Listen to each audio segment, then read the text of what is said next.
सनातन धर्म के धार्मिक स्थलों को किस रूप में भव्य होना चाहिए, वह दृश्य श्री राम जन्मभूमि का यह भव्य मंदिर सनातन धर्म के सभी स्थलों के लिए एक नई प्रेरणा का केंद्र बिंदु बनने वाला है। याद रखना, राष्ट्रीय एकात्मता की कड़ी मजबूत होगी, सनातन धर्म भी मजबूत होगा, देश भी मजबूत होगा, हम सब भी मजबूत होंगे। जातीयता की खाइयां चौड़ी होंगी, क्षेत्र और भाषाई आधार पर हम विभाजित होंगे, तो इसका खामियाजा सबसे पहले हमारे पूज्य धर्मस्थलों को ही भुगतना पड़ेगा। राम तो हमारे लिए राष्ट्र के प्रतीक हैं। राम है तो राष्ट्र है, और राष्ट्र है तो राम है। दोनों को अलग करके नहीं देखा जा सकता है, दोनों एक दूसरे के पूरक हैं। श्री राम जन्मभूमि तीर्थ क्षेत्र न्यास ने पिछले 4 वर्ष के दौरान न दिन देखा न रात देखा, न धूप देखी न बरसात देखी, सबकी परवाह, किसी की भी परवाह किए बगैर केवल एक ध्येय के साथ कि रामलला की प्राण प्रतिष्ठा के कार्यक्रम के साथ जुड़ने के साथ ही मंदिर को भव्य स्वरूप देकर के कोटि कोटि राम भक्तों के अनुरूप यहां पर उस प्रकार की व्यवस्था देना, और उसके लिए न्यास निरंतर अहर्निश लग करके उसके लिए कार्य कर रहा है। बहनों और भाइयों, भक्तों की इच्छा के अनुरूप भले ही वहां पर सुविधाओं को आगे बढ़ाने का काम जिस मजबूती के साथ चल रहा है, पूरा परिसर एक बार भव्य रूप में आ जाएगा, तो सचमुच सनातन धर्म के धार्मिक स्थलों को किस रूप में भव्य होना चाहिए, वह दृश्य श्री राम जन्मभूमि का यह भव्य मंदिर सनातन धर्म के सभी स्थलों के लिए एक नई प्रेरणा का केंद्र बिंदु बनने वाला है। और उसके लिए हम सबको अपने आप को तैयार करना। आज का जब हम यहां पर प्रतिष्ठा द्वादशी के अवसर पर आए हैं, तो बहनों और भाइयों, हमारे सामने बहुत सारे लक्ष्य हैं। एक चीज हम सबको इस बारे में ध्यान रखना होगा, और वह इस बात को लेकर के रखना होगा कि किन कारणों से, वे कौन सी परिस्थितियां थी कि समाज बटा हुआ था और हमारे पूज्य आराध्य देव स्थल अपमानित हो रहे थे।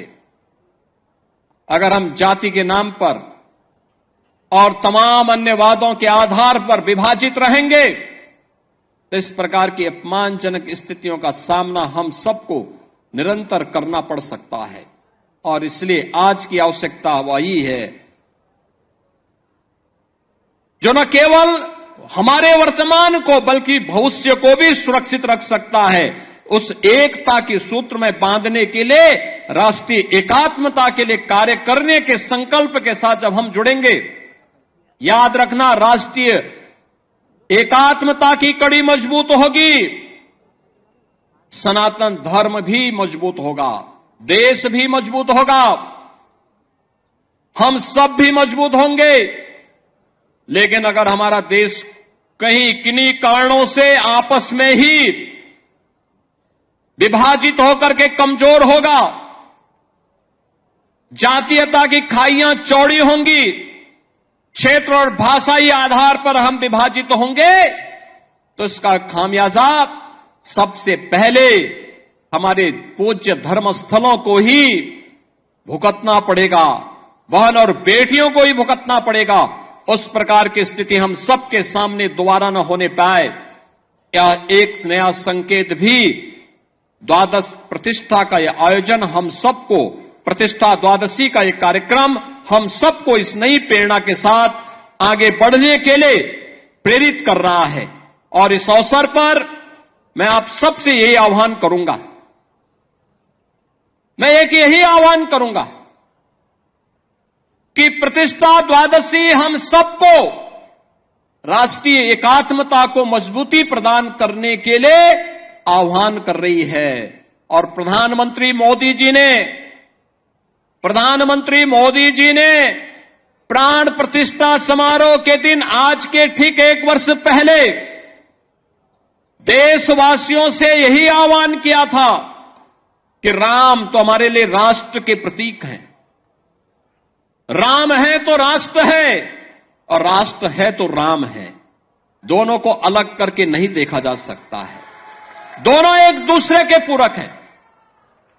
उत्तर से दक्षिण तक, पूरब से पश्चिम तक, इन्हीं आराध्य देवों के कारण आज वर्तमान भारत है। और इस नए भारत को आज जिस दिशा में प्रधानमंत्री मोदी जी के नेतृत्व में आज आगे बढ़ाया जा रहा है, इसके लिए हम सबकी जिम्मेदारी बनती है कि हम सब उस अभियान का हिस्सा बने। याद रखना, सत्य को अधिक दिनों तक कोई धुंधला करके नहीं रख सकता है। सत्य एक दिन सबके सामने उजागर होगा, और सत्य का उजागर होना ही अयोध्या में राम जन्मभूमि पर प्रभु रामलला के भव्य मंदिर के निर्माण के रूप में हम सबके सामने सत्य के रूप में देश और दुनिया देख रही है। राम जन्मभूमि में प्रभु राम का यह भव्य मंदिर का निर्माण दुनिया में दबी कुचली सभ्यता और संस्कृति के लिए एक नया संदेश भी है। लोकतांत्रिक तरीके से, संविधान सम्मत तरीके से भी अपने अधिकार लिए जा सकते हैं। ये अधिकार अयोध्या में राम जन्मभूमि के लिए हुए अनगिनत बलिदान और उन सब मूल्यों के साथ अग्नि परीक्षा के दौर से बार बार गुजरने के बावजूद भी अपना धैर्य न खोना इस अभियान का हिस्सा रहा है। हम सब निरंतर इस पथ के अनुगामी बनेंगे, इस विश्वास के साथ। परसों से प्रयागराज की धरती पर महाकुंभ का भी आयोजन होने जा रहा है, और प्रयागराज में भी जैसी सुविधा अयोध्या धाम में है, ऐसी भव्य सुविधा प्रयागराज में भी सबको प्राप्त होने वाली है।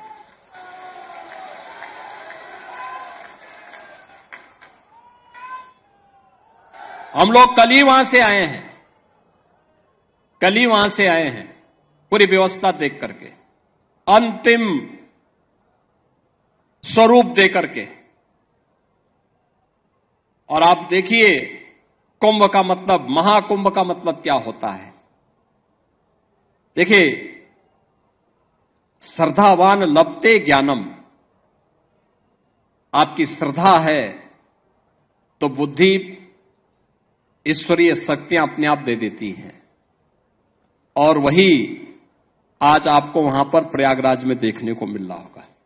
प्रयागराज में जिस रूप में एक बार फिर से महाकुंभ का आयोजन, जिस भव्यता के साथ, जिस दिव्यता के साथ, आस्था और आधुनिकता के संगम के रूप में प्रयागराज की धरती में देखने को मिल रहा है, मैं आप सबसे भी कहूंगा, एक बार जाकर के, त्रिवेणी में जाकर के, अयोध्यावासी तो मां सरयू का यहां पे स्नान करते होंगे, यहां पे मां सरयू का आशीर्वाद से यह कृपा तो उन पर बनी रहती है।